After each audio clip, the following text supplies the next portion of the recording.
The dust swirled around the weathered boots of Samuel Hartwell as he stood on the porch of his sprawling ranch house, watching the sun paint the Montana sky in shades of amber and crimson. 3 years had passed since consumption took his beloved Margaret, leaving him alone with 40,000 acres of prime cattle land and a heart that felt as barren as the winter plains.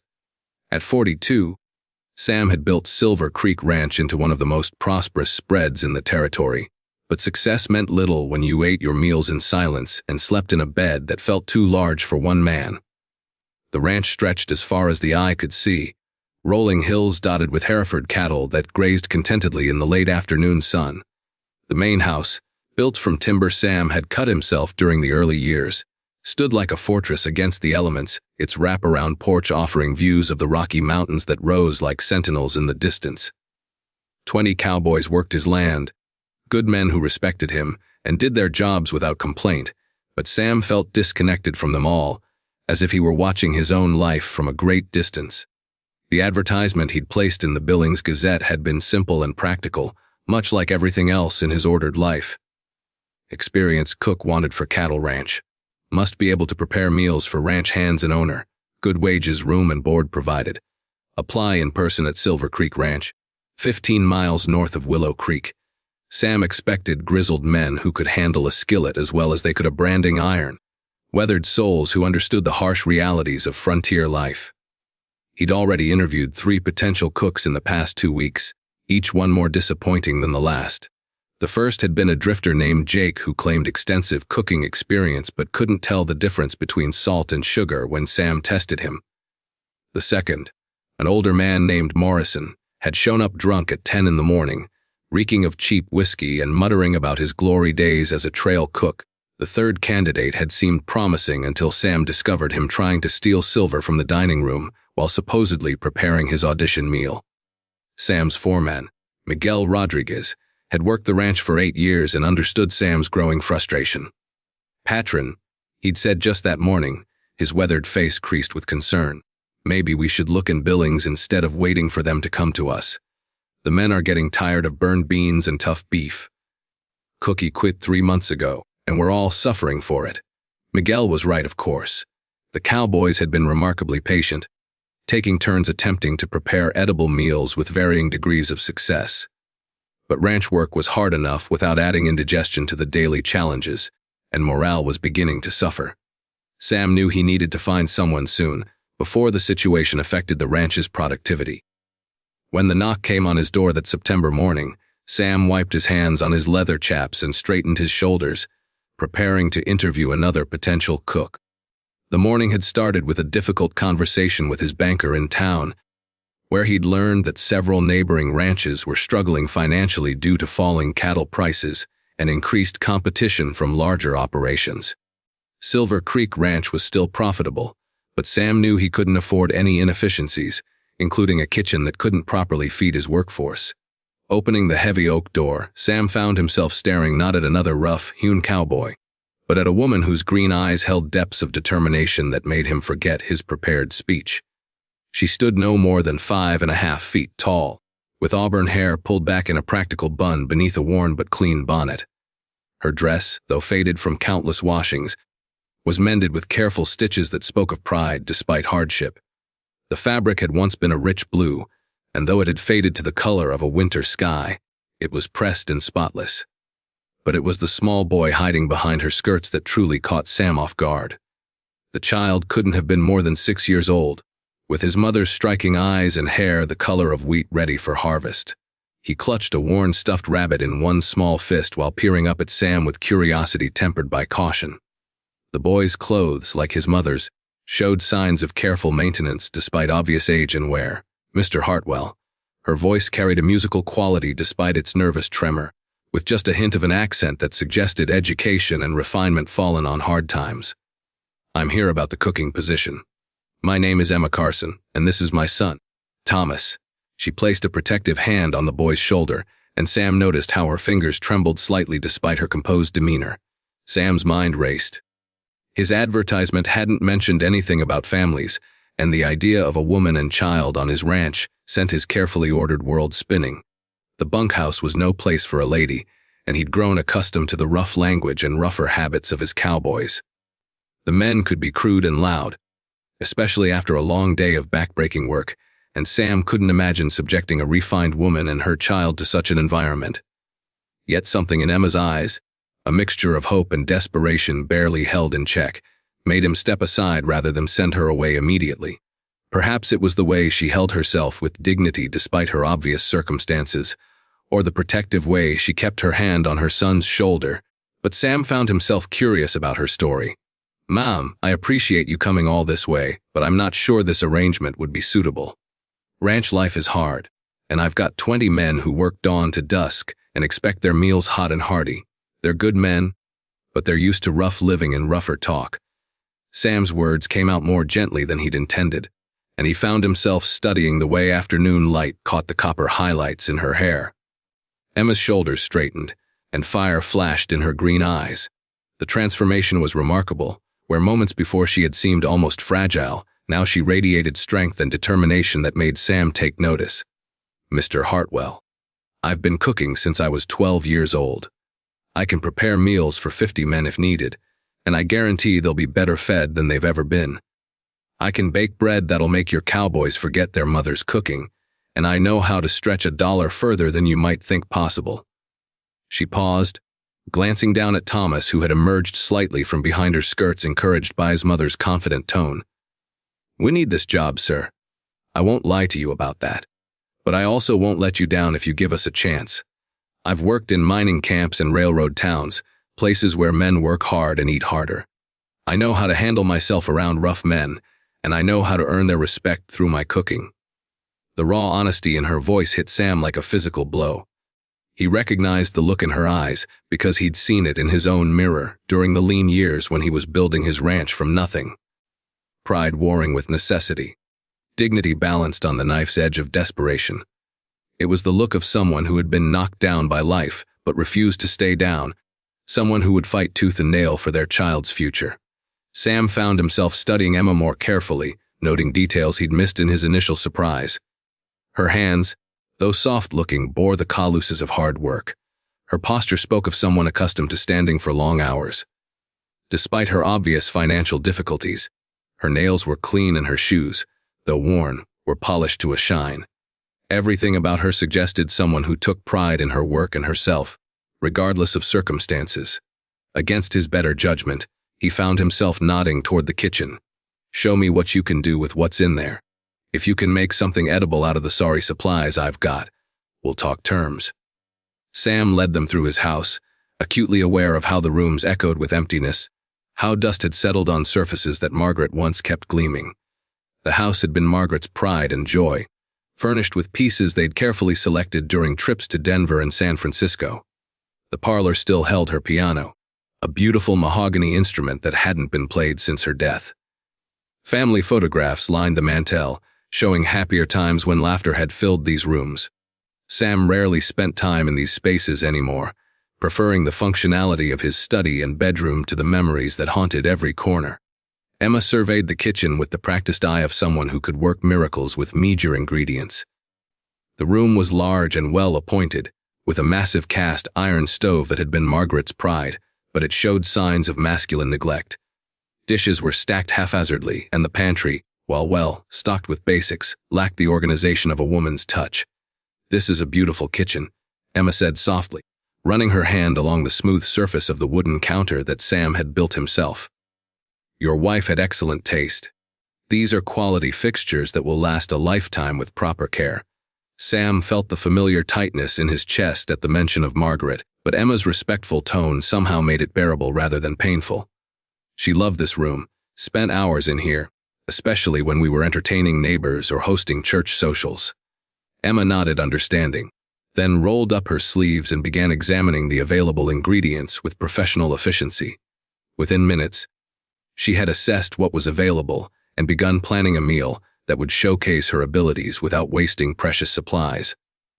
Thomas settled quietly at the kitchen table with his stuffed rabbit, pulling out a worn book of children's stories and beginning to look at the pictures.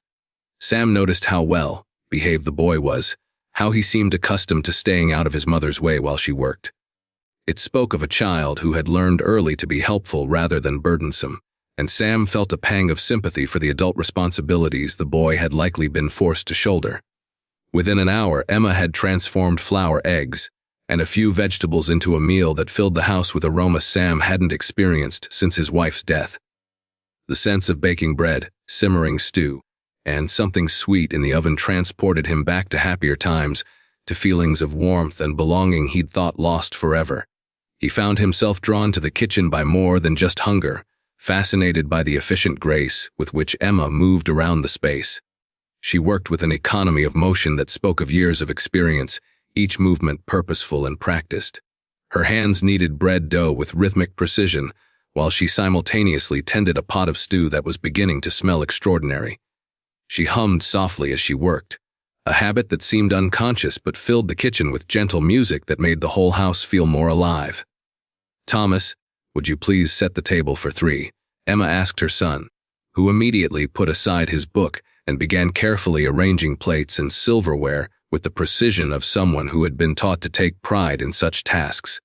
When Emma finally called him to eat, Sam approached the dining room table with anticipation he'd almost forgotten he could feel. The spread before him was simple but elegant: golden cornbread still warm from the oven, beef stew rich with vegetables and herbs, and green beans cooked with just enough bacon to make them irresistible. The presentation was as impressive as the aromas, showing an attention to detail that went far beyond mere sustenance. The first bite of Emma's cornbread made Sam close his eyes involuntarily. It was golden and moist, with just enough sweetness to complement the hearty stew she'd somehow conjured from salt pork and vegetables that had seen better days. The flavors were complex and satisfying, with herbs he couldn't identify but that created a depth of taste he hadn't experienced since Margaret's finest dinner parties. The stew was even more impressive, with tender beef that fell apart at the touch of his fork and vegetables that retained just enough texture to provide interest. The broth was rich and flavorful, seasoned with a masterful hand that enhanced rather than overwhelmed the natural flavors of the ingredients. It was the kind of meal that would stick to a man's ribs during a long day of ranch work, while still being refined enough for Sunday dinner. "This is exceptional, Mrs. Carson." Sam set down his fork and studied the woman across from him, seeing her in an entirely new light. "Where did you learn to cook like this?" Emma smiled, and the expression transformed her face from merely pretty to genuinely beautiful. "My mother was head cook for a wealthy family in St. Louis before she married my father. She believed that cooking was an art form, that every meal should nourish both body and soul. She taught me that the secret ingredient in any dish is the care you put into preparing it." Thomas looked up from his own plate, where he had been methodically eating with the good manners of a child who knew how to behave in adult company. "Mama can make anything taste good.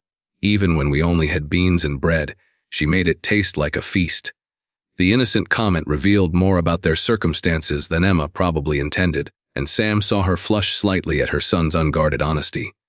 He realized that this meal, impressive as it was, represented Emma working with better ingredients than she'd probably had access to in months, maybe years. "But I have to ask about your situation, Mrs. Carson." Sam set down his fork and leaned back in his chair, studying both mother and son carefully. "Where's your husband? This is dangerous country, and a woman alone with a child faces challenges that go beyond cooking meals." Emma's face tightened almost imperceptibly, and Sam saw her glance at Thomas before answering. "It's Miss Carson, actually. Thomas's father died in a mining accident when he was just 2 years old. We've been making do on our own ever since, moving from town to town as I found work. But cooking is what I do best, and Thomas is a good boy who won't cause trouble." Her voice carried quiet strength, but Sam caught the underlying plea she was too proud to voice directly. He could read between the lines of her carefully controlled words. Years of struggle, of taking whatever work she could find, of constantly moving in search of better opportunities, or simply to escape situations that had become untenable. "What kind of work have you been doing?" Sam asked gently, genuinely curious about the path that had brought her to his door. Emma's hands folded carefully in her lap, and Sam noticed again how work-worn they were despite her attempts to keep them soft. "Whatever I could find, really. I've worked in boarding houses, cooked for mining crews, even took in laundry when cooking jobs weren't available. We lived in Denver for a while, where I worked in a hotel restaurant, but when the silver boom ended, So did my job. She paused, looking down at her hands. We've been in Willow Creek for the past month, where I was cooking for the saloon. But that situation became uncomfortable. When I saw your advertisement in the paper, it seemed like exactly what we needed. Honest work in a respectable situation. Sam could imagine what uncomfortable meant in the context of a saloon, and he felt a surge of protective anger on her behalf. A woman of Emma's obvious refinement and dignity should never have been forced into such circumstances. Yet he admired her courage in doing whatever was necessary to provide for her son. Thomas had finished his meal and was looking back and forth between the adults with the serious attention of a child who understood that his future was being decided by this conversation. Sam caught the boy's eye and smiled reassuringly, earning a tentative smile in return that tugged at something deep in his chest. The job includes a small cabin about a quarter-mile from the main house, Sam heard himself saying, surprising them both. It's nothing fancy, but it's sturdy and has its own kitchen if you prefer privacy for your family meals. Wages are $40 a month plus room and board for both of you. I expect meals ready for the hands at sunrise, noon, and sunset, with extra provisions for men working overnight watches. The wage was more than he'd planned to offer, but seeing Emma's reaction, the way her hand flew to her throat and her eyes filled with tears she was too proud to shed, Sam knew it was money well spent. $40 a month would provide real security for a woman and child who had clearly known too little of it. Mr. Hartwell, Emma's voice broke slightly before she composed herself with visible effort. That's very generous, more than generous. You won't regret this decision, I give you my word. Thomas and I will earn our keep and then some. When Sam stood to shake her hand on the agreement, he was startled by the roughness of her palm. Evidence of years of hard work, but also by the warmth that seemed to flow between them. For the first time in 3 years, Silver Creek Ranch felt like it might become a home again rather than just a place of business. When can you start? Sam asked, realizing he was eager to begin this new arrangement as soon as possible. Tomorrow, if that suits you, Emma replied immediately. We don't have much to pack, and I'd like to get settled as quickly as possible. Thomas should be starting school soon, and I want to establish our routine. Sam nodded, then looked at Thomas, who had been listening to the adult conversation with patient attention. There's a school in Willow Creek, but it's quite a ride. We might be able to arrange for you to stay in town during the week with a respectable family if your mother agrees. Thomas looked alarmed at the suggestion, and Emma quickly shook her head. Thank you, but no. Thomas stays with me. I can teach him his letters and numbers, and perhaps we can arrange for him to attend school when he's older and the distance won't be such a hardship. Sam respected her protectiveness, understanding that after years of uncertainty, Emma wasn't about to be separated from her son for any reason. Of course, I shouldn't have suggested otherwise. There are plenty of books in the house if you'd like to borrow them for his education. The relief on both their faces was unmistakable, and Sam realized he'd made the right decision in more ways than one. This wasn't just about finding a cook. He was giving a family a chance at stability and security they'd been denied for too long. After Emma and Thomas left to collect their belongings from town, Sam found himself walking through his house with new eyes, seeing it as they might when they returned. The rooms that had felt like mausoleums for 3 years suddenly seemed full of possibilities again. For the first time since Margaret's death, he found himself caring about more than just the basic functions of daily survival. The first weeks of Emma and Thomas's residence brought changes Sam hadn't anticipated. Emma approached her duties with professional competence that quickly won over even the most skeptical cowboys. Her meals transformed the dining experience from mere sustenance to genuine pleasure, with flavors and presentations that made grown men fight over second helpings. But more than just the food changed under Emma's influence. She had a gift for organization that extended beyond the kitchen, quietly improving systems and routines that had become haphazard during the months without proper domestic management. Supplies were suddenly ordered more efficiently, waste was reduced, and the general atmosphere of the ranch became more civilized without losing any of its rugged character. The cowboys, initially uncertain about having a woman and child in their domain, were quickly won over by Emma's competent friendliness and Thomas's earnest desire to help with any task they'd allow him to attempt. Emma treated the men with respect while maintaining appropriate boundaries, and they responded by moderating their language and behavior around her without needing to be asked. Sam watched these transformations with growing amazement and something that might have been gratitude. Emma had a way of bringing out the best in people without making them feel criticized or inadequate. She praised good work, gently corrected mistakes, and somehow managed to make everyone feel valued and important. Thomas, initially shy around the Cowboys, gradually emerged from his shell as the men adopted him as an unofficial mascot. They taught him to whittle and rope, showed him how to identify different cattle brands, and let him help with simple tasks that made him feel useful and included. The boy blossomed under the attention, losing some of the serious wariness that had marked his early interactions and beginning to display the natural exuberance of childhood.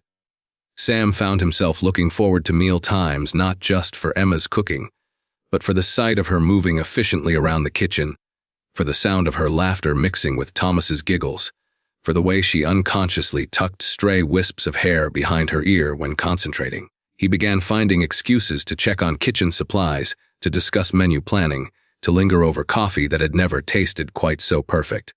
Emma's presence affected him in ways he hadn't expected and wasn't entirely comfortable acknowledging. She brought life and warmth to spaces that had felt dead for years, and her obvious contentment with her new situation made Sam realize how much he'd missed having someone to care for beyond himself and his business concerns. One evening in late October, as the first snow dusted the mountain peaks surrounding the valley, Sam discovered Emma sitting on her cabin porch long after Thomas had gone to bed. She was mending a shirt by lamplight, her fingers moving with practiced efficiency despite the growing darkness. Something about her solitary figure against the vast Montana sky struck him as unbearably lonely, and he found himself drawn to offer companionship. Evening. Emma. Sam approached slowly, not wanting to startle her. Thought you might like some company. It gets quiet out here once the sun goes down. Emma looked up with a smile that seemed to chase away the evening chill, and Sam felt his heart skip in a way that alarmed and thrilled him simultaneously. I was just enjoying the peace, actually.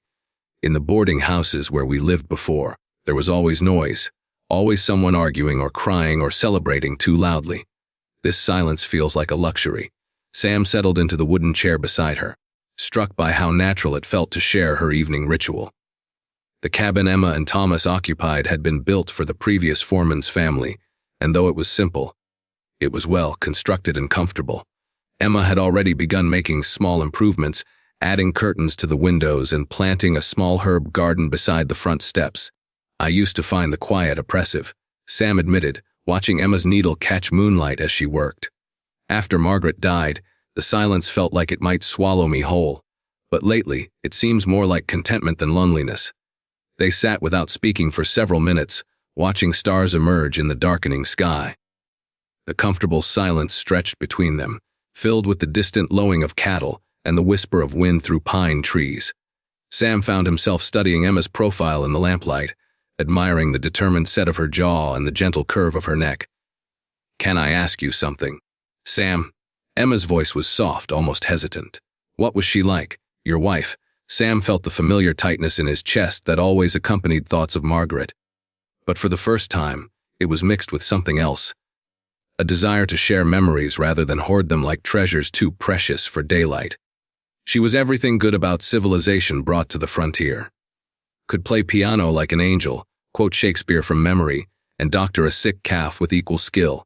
She saw potential in this wild country when most people saw only hardship. Emma nodded, her hands stilling on her mending. "She sounds remarkable. You must miss her terribly."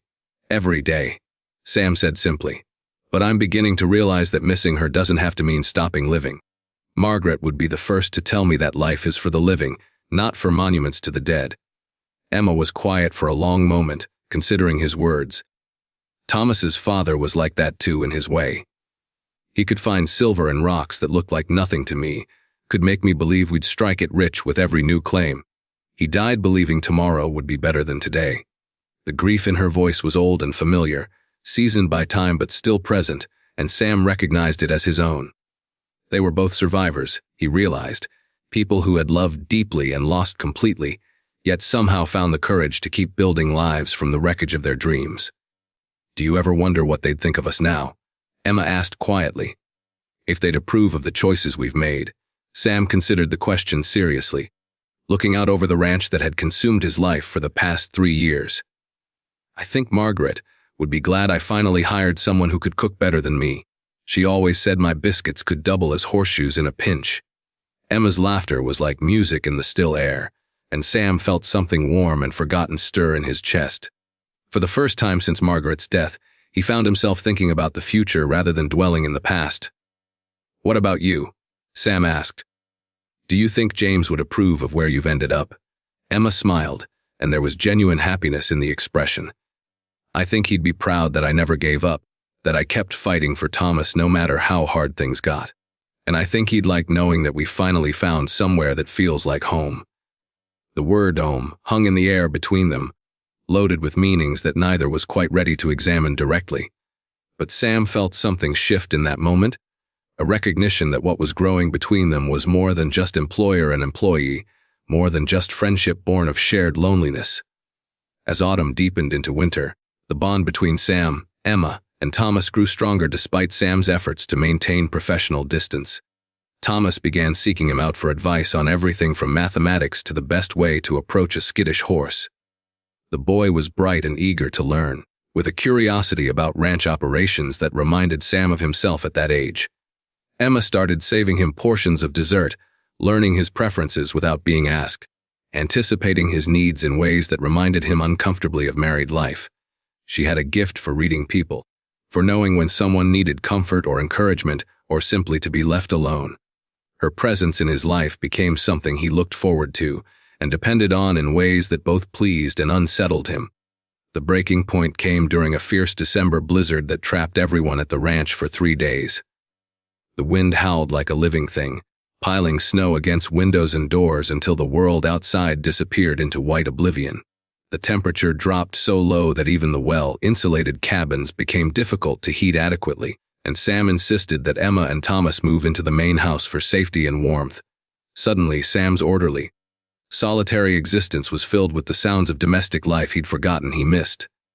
Thomas built elaborate forts from furniture and blankets, turning the formal parlor into an adventure landscape that would have horrified Margaret, but that Sam found charming. Emma filled the kitchen with the aromas of bread and soup and spiced cider, humming songs that made the house feel alive again. In the evenings, they sat by the fire while Emma read aloud from Thomas's books, her voice bringing stories to life with dramatic flair that made both Sam and Thomas laugh until their sides ached. Sam found himself contributing to the storytelling, adding sound effects and voices that sent Thomas into fits of giggles and earned approving smiles from Emma. On the second night, Sam woke to find Thomas standing beside his bed, clutching his worn stuffed rabbit and shivering despite the warm house.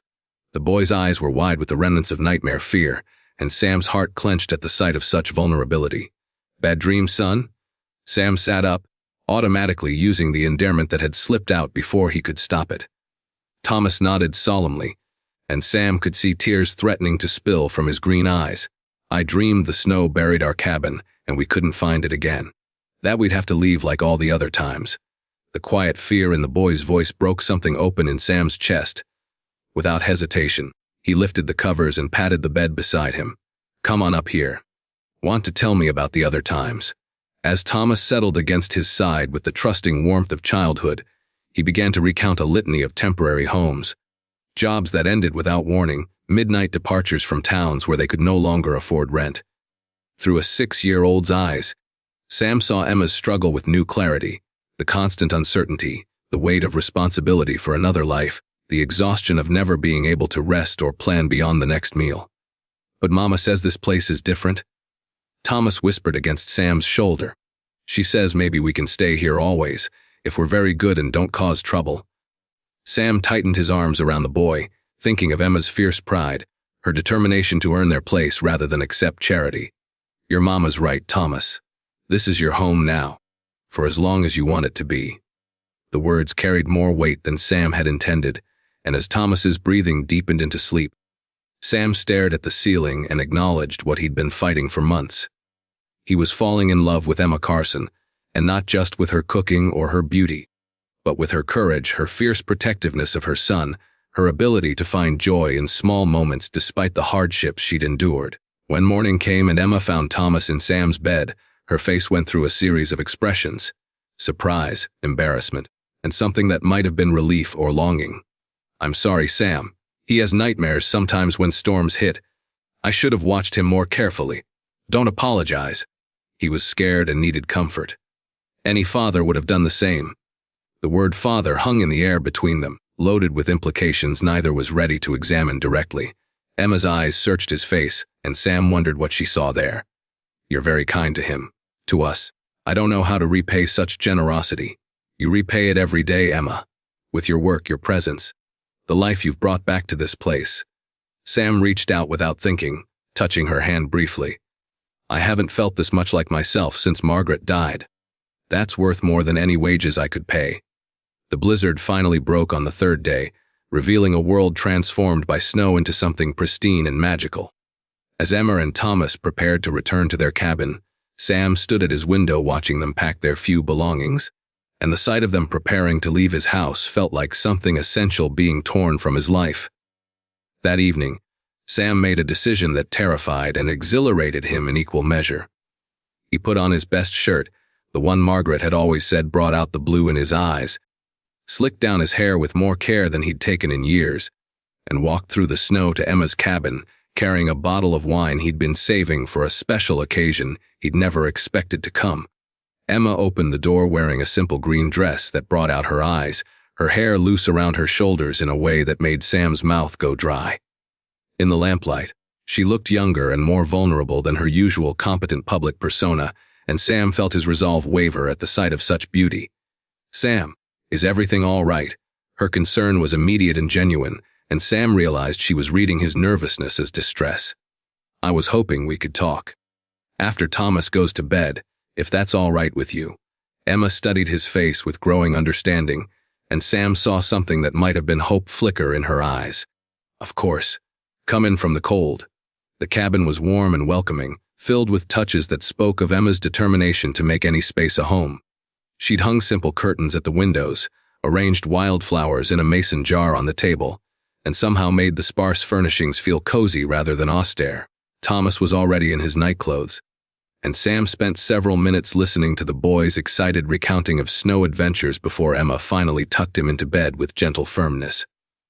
When they were alone, sitting at Emma's small kitchen table with glasses of wine between them, Sam found himself struggling for words.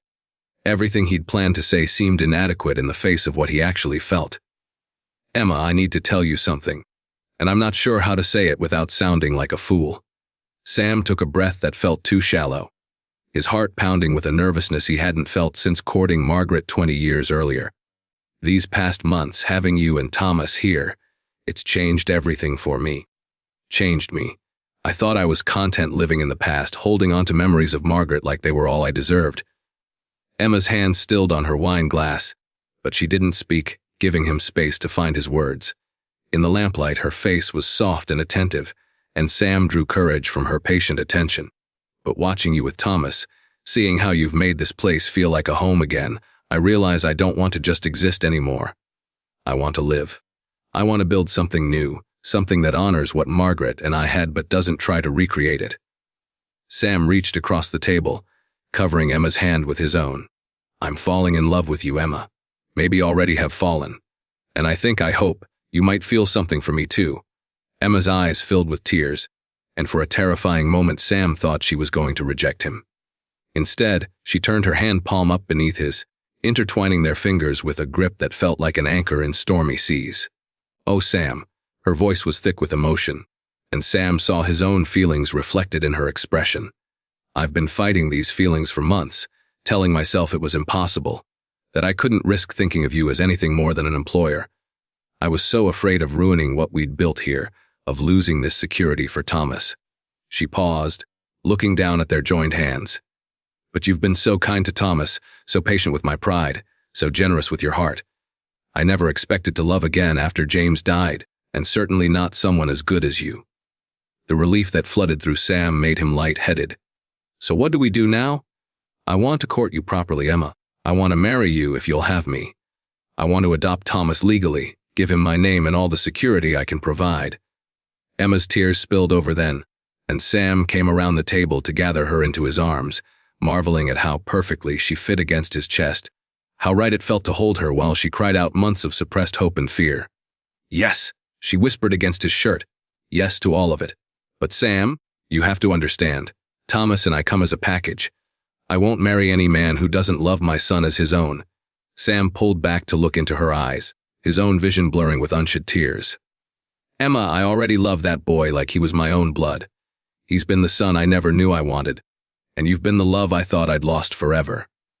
Their first kiss was gentle, tentative, flavored with wine and tears, and the salt of shared grief transformed into hope. When they broke apart, Emma rested her forehead against his, and Sam felt the last of his carefully guarded walls crumble completely. The courtship that followed was brief but intense, conducted under the watchful and approving eyes of 20 cowboys who had grown fond of their new family. Sam courted Emma with the passionate attention of a man who had rediscovered his capacity for love, bringing her wildflowers, taking her for rides around the ranch to show her favorite spots, spending long evenings talking about their dreams for the